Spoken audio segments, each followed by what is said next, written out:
YCP హయాంలో రాక్షసంగా ప్రవర్తించాడంటూ ఏ బోరగడ్డ అనిల్ మీదన సుదీర్ఘ కాలం పాటు విమర్శలొచ్చినాయో, అదే బోరగడ్డ అనిల్ కుమార్‌కి ఈ వీళ్ళ హయాంలో అరెస్ట్ చేశారు, జైల్లో బెట్టారు. ఆ పైన బెయిల్ మీదొస్తే మళ్ళీ అరెస్ట్ చేసి జైల్‌లో బెట్టారు. మళ్ళీ బెయిల్ మీదొచ్చాడు. అయితే ఇప్పుడు ఆ బోరగడ్డ అనిల్ కుమార్‌ని రఘురామకృష్ణరాజుని టార్చర్ చేసిన కేసులో సాక్షిగా పోలీసులు పిలవడం అనేది ఒక విచిత్రమైన పరిణామం చోటు చేసుకుంది. జ్యోతి రాసుకొచ్చింది. నాటి నరసాపురం ఎంపీ ప్రస్తుత ఏపీ డిప్యూటీ స్పీకర్ రఘురామకృష్ణరాజుని గత వైసీపీ ప్రభుత్వ హయాంలో కస్టోడియల్ టార్చర్‌కి గురి చేసిన కేసులో సరికొత్త ట్విస్ట్ వెలుగు చూసింది.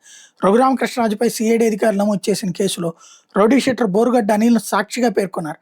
సీఐడీ సుమోటోగా నమోదు చేసిన కేసుకు రౌడీ షీటర్ బోరుగడ్డ అనిల్‌కి సంబంధం ఏంటనే విషయం ప్రస్తుతం చర్చనీయాంశమైంది.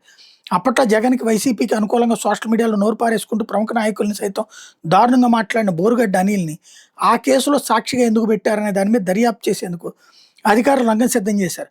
ఇప్పటికే రఘురామ కేసులో ఏ7 నిందితుడైన ఐపీఎస్ అధికారి సునీల్ నాయక్‌ని దర్యాప్తు అధికారి విజయనగరం ఎస్పీ దామోదర్ విచారిస్తున్నారు.